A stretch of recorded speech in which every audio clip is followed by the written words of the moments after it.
আসসালামু আলাইকুম প্রিয় ভিউয়ার্স, প্রথমে জানিয়ে দেব আমাদের হাতে থাকা সর্বশেষ আন্তর্জাতিক সংবাদ শিরোনাম। ইসরায়েলের সামরিক ঘাঁটিতে হিজবুল্লাহর হামলা। অন্যদিকে সিরিয়ার ইদলিবে সন্ত্রাসীদের ড্রোন প্রশিক্ষণ দিচ্ছে ইউক্রেনের সেনারা। এদিকে চীনের পর বিশ্বের দ্বিতীয় বৃহত্তম সেনাবাহিনী হবে রাশিয়ার। আরও জানিয়ে দেব গাজা যুদ্ধ নিয়ে নতুন বার্তা দিলেন ইয়াহিয়া সিনওয়ার। এদিকে রুশ হেলিকপ্টার বিধ্বস্ত, 3 আরোহী সবাই নিহত। সর্বশেষ জানিয়ে দেব যুদ্ধমন্ত্রী গ্যালান্টকে বরখাস্ত করতে যাচ্ছেন ক্ষিপ্ত নেতানিয়াহু। এতক্ষণ শুনছিলেন সংবাদ শিরোনাম, এবার বিস্তারিত। তার আগে আমাদের ভিডিওটি ভালো লেগে থাকলে লাইক, কমেন্ট এবং সাবস্ক্রাইব করবেন এবং কে কোথা থেকে দেখছেন কমেন্ট করে জানিয়ে দিবেন।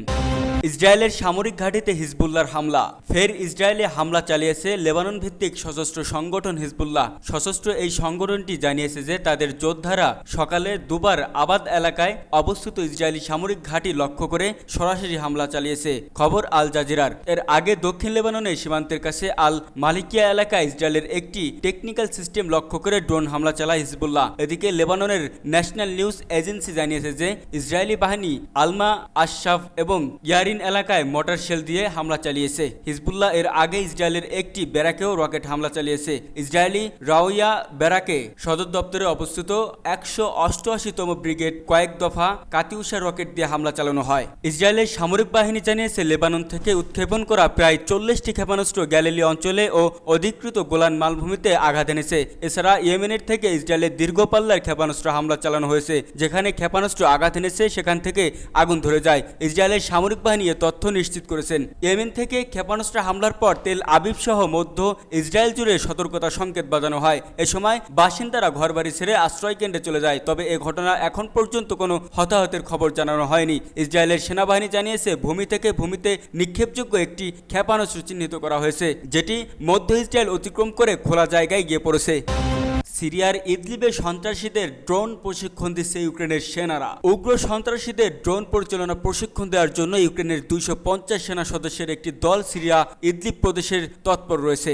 রাশিয়া বার্তা সংস্থা স্পুনিকে প্রকাশিত এক প্রতিবেদনে তথ্য জানানো হয়েছে। সিরিয়ায় একটি সূত্র স্পুনিককে বলেছে নিশ্চিত তথ্য রয়েছে যে ইউক্রেনের প্রশিক্ষকরা এরই মধ্যে ইদবিলে পৌঁছেছে এবং তাদের সংখ্যা 250। তাদেরকে ইদলিব শহর এবং জেসির আল সুগুর অঞ্চলের বিভিন্ন ড্রোন উৎপাদন স্থাপনায় নিয়োগ করা হয়েছে। সূত্রমতে ইউক্রেনের প্রশিক্ষকরা হায়াত তাহরির আশাম গোষ্ঠীর সন্ত্রাসীদের ড্রোন তৈরি ও আধুনিকরণের প্রশিক্ষণ দেবে। সূত্রটি বলছে সিরিয়ায় রাশিয়ার বাহিনীর বিরুদ্ধে একটি নতুন ফ্রন্ট খোলার জন্য ইউক্রেন এবং আমেরিকা চেষ্টা করছে। এর মধ্য দিয়ে তারা ইউক্রেন থেকে যুদ্ধ সিরিয়ায় হস্তান্তর করতে চায়। প্রতিবেদনে উল্লেখ করা হয়েছে 1 মাসেরও বেশি সময় আগে বেশ কয়েকজন ইউক্রেনের গোয়েন্দা কর্মকর্তা রাশিয়ার সেনাদের বিরুদ্ধে সমন্বিত ও পরিকল্পিত হামলা চালানোর জন্য বেশ কয়েকবার ইদলিবে গিয়েছিলেন।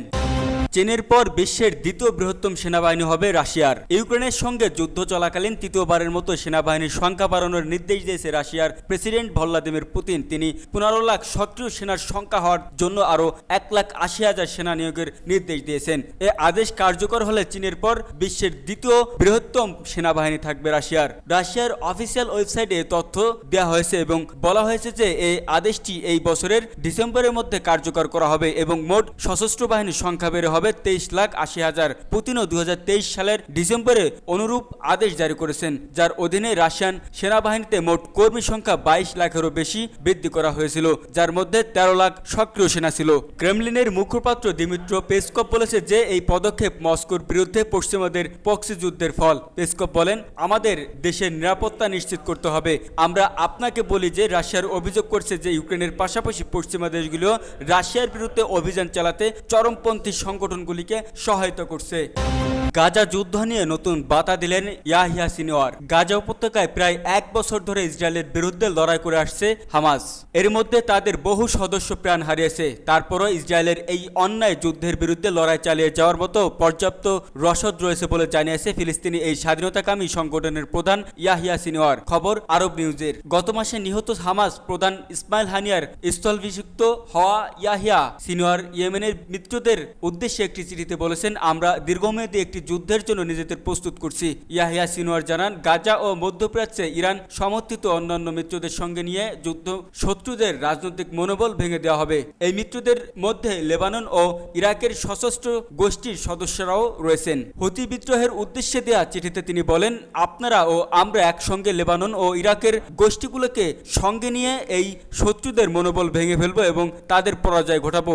এর আগে হামাসের ঊর্ধ্বতন কর্মকর্তা ওসামা হামদান বার্তা সংস্থা এএফপিকে জানায়, নিহত হামাস যোদ্ধাদের জায়গা নিতে নতুন প্রজন্ম সদস্য নিয়োগ করা হচ্ছে। ক্ষয়ক্ষতি সত্ত্বেও লড়াই চালিয়ে যাওয়ার মতো উচ্চ ক্ষমতা রয়েছে তাদের। যদিও গত সপ্তাহে ইসরায়েলি প্রতিরক্ষামন্ত্রী ইয়াভ গ্যালান্ট বলেন, গাজায় একটি সামরিক গোষ্ঠী হিসেবে হামাসের অস্তিত্ব নেই। গত 7 অক্টোবর দক্ষিণ ইসরায়েলে প্রবেশ করে নজিরবিহীন হামলা চালিয়ে 1200 ইসরায়েলিকে হত্যা ছাড়াও প্রায় 250 জন ইসরায়েলি ও বিদেশি নাগরিককে বন্দী করে গাজা নিয়ে আসে হামাস। একই দিন থেকে হামাসের বিরুদ্ধে যুদ্ধ ঘোষণা করে গাজায় নির্বিচারে বোমা হামলা করে আসছে ইসরায়েল। এরই মধ্যে তাদের হামলায় 41,000-এর বেশি ফিলিস্তিনি প্রাণ হারিয়েছেন। গত নভেম্বরে কাতার ও মিশরের মধ্যস্থতায় হামাস ও ইসরায়েলের মধ্যে 7 দিনের একটি যুদ্ধবিরতি হয়েছিল। চুক্তির আওতায় হামাস শতাধিক ইসরায়েলি বন্দীকে মুক্তি দেয়, তবে এখনও তাদের শতাধিক ইসরায়েলি বন্দী রয়েছে। রুশ হেলিকপ্টার বিধ্বস্ত, 3 আরোহী সবাই নিহত। রাশিয়ার সুদূর পূর্ব অঞ্চল আমুরে একটি হেলিকপ্টার বিধ্বস্ত হয়েছে। এতে বিমান ঘাঁটিতে থাকা 3 আরোহী সবাই নিহত হয়েছেন। সকালে রাশিয়ার রাষ্ট্রীয় গণমাধ্যমের বরাতে এক প্রতিবেদনে এই তথ্য জানিয়েছে আনাদোল এজেন্সি।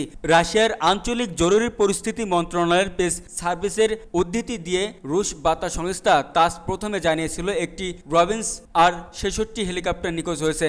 এটির খোঁজে অনুসন্ধান ও উদ্ধার প্রচেষ্টা চলছে। পরে আরেক প্রতিবেদনে তাস জানায়, হেলিকপ্টারটি যে স্থানে বিধ্বস্ত হয়েছে তার সন্ধান পাওয়া গেছে। জিস্কি জেলার জরুরি প্রেরণ পরিষেবার বরাতে প্রতিবেদনে আরো বলা হয়, হেলিকপ্টার পাওয়া গেছে, 3 জনই মারা গেছেন। এই অঞ্চলে civil defence and fire safety কেন্দ্র টেলিগ্রামে জানিয়েছে, প্রায় 20 জনের একটি দল 7টি সরঞ্জাম, 6টি স্থলযান এবং একটি MI-4 হেলিকপ্টার দিয়ে অনুসন্ধান চালিয়েছে।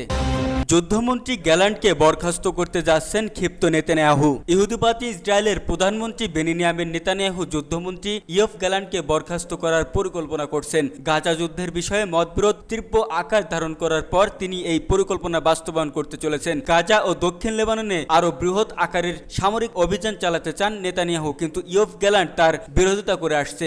ইসরায়েলের সরকারি টেলিভিশন চ্যানেল AKN ওয়াকিবাল সূত্রে বরাত দিয়ে জানিয়েছেন, নেতানিয়াহু অফিস এবং ডানপন্থী নিউ হোপ পার্টির নেতা গিডিয়ন স্যার এর মধ্যে গ্যালান্টকে সরিয়ে দেওয়ার বিষয়ে আলোচনা চলছে। KN জানিয়েছে একটি ঘোষণা আসন্ন হতে পারে। এই প্রতিবেদনের পরে উগ্র ডানপন্থী মন্ত্রী ইতামার বেনগভির সামাজিক মাধ্যম এক্সের পেজে লিখেছেন যে তিনি কয়েক মাস ধরে গ্যালান্টের ক্ষমতাচ্যুতির দাবি জানিয়ে আসছেন এবং দ্রুত এটি করার সময় এসেছে। তিনি আরও বলেছেন, আমাদের অবশ্যই উত্তরাঞ্চলের পরিস্থিতি ঠিক করতে হবে এবং গ্যালান্ট এই অভিযানের নেতৃত্ব দেওয়ার জন্য সঠিক ব্যক্তি নন।